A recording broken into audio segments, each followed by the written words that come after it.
मसहब अब ये जो मुफ़ाहमत की ख़बरें अब आ रही हैं, जैसे अली ज़फ़र साहब की जो टोन है वो बदली है। फिर आप देखें कि मोहम्मद अली दुरानी साहब जो हैं वो एक सिंसियर एफ़र्ट वो कहते हैं कि वो कर रहे हैं। तो आपको लगता है कि ये एफ़र्ट्स जो हैं ये कामयाब हो सकती हैं? और दूसरी जानिब केसेस हैं, मसलन साइफ़र का जो केस है उसको तो बहुत वो 30 दिन का कानून भी है जो नया कानून बना है, 30 दिन के अंदर अंदर उसको वाइंड अप करना है।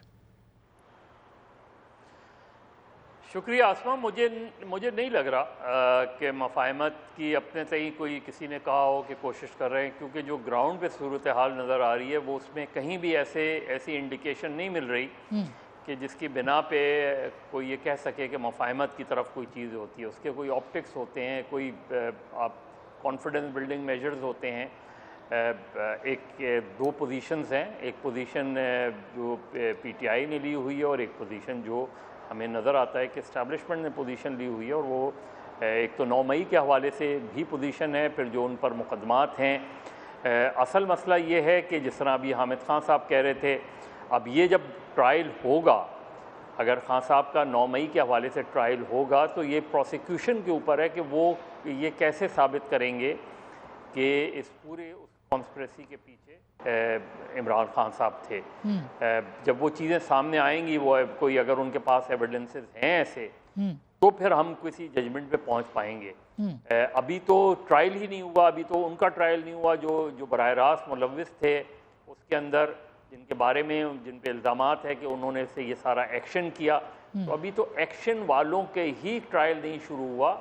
बाकी तो खान साहब, जिस तरह भी हामिद खान साहब कह रहे थे कि वो तो जेल में थे, तो ये प्रोसिक्यूशन के ऊपर बर्डन है। तो और पॉलिटिकली हमें क्या नज़र आ रहा है? पॉलिटिकली नज़र ये आ रहा है कि कहीं भी तहरीक इंसाफ की जो लोग रिहा होते हैं उन्हें दोबारा गिरफ्तार कर लिया जाता है। अभी ख़वातीन रिहा हुई, उन्हें दोबारा गिरफ्तार कर लिया गया। सनम जावेद तो जो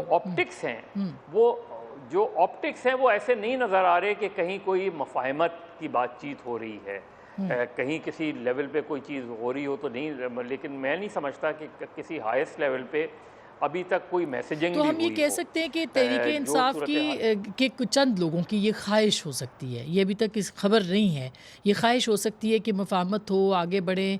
ज़ाहिर है, देखें अली ज़फ़र साहब ऐसे तो बात नहीं करेंगे, उनकी यकीनन बात हुई होगी चेयरमैन से।